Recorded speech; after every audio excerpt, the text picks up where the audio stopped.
तुम्ही जर मराठी माणूस असेल ना तर ही व्हिडिओ पूर्ण बघा. ही रियालिटी आहे. जसं इंडियातून हिंदूंचं प्रमाण कमी होत चाललंय तसंच महाराष्ट्रातून मराठी लोकांचं सुद्धा संख्या कमी होत चालले.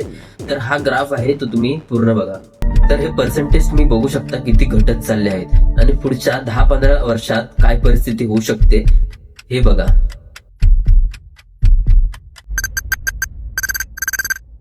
आणि या जगात मी माझं अस्तित्वच गमावून बसलो. पर बॉम्बे तो आप ही का शहर था. बॉम्बे नाही, मुंबई. आणि हो, मलाही आधी असंच वाटलं. तो फिर ये हुआ कैसे. आधी आम्हालाच आमच्या भाषेची लाज वाटू लागली. आमच्या जमिनीचे सौदे झाले. आमच्या हक्काच्या नोकऱ्या नाकारल्या गेल्या आम्हालाच. आणि असं करत करत शेवटी हे शहर आम्हालाच परवडेन असं झालं.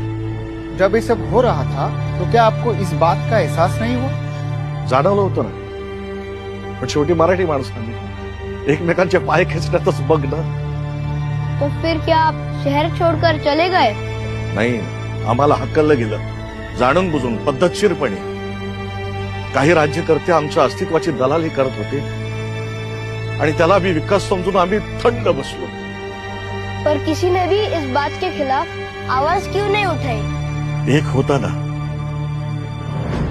तुमची भाषा मेली आणि पायाखालची जमीन गेली की तुम्ही कोणी नसता जगामध्ये. तुम्हाला काही अर्थ नाही.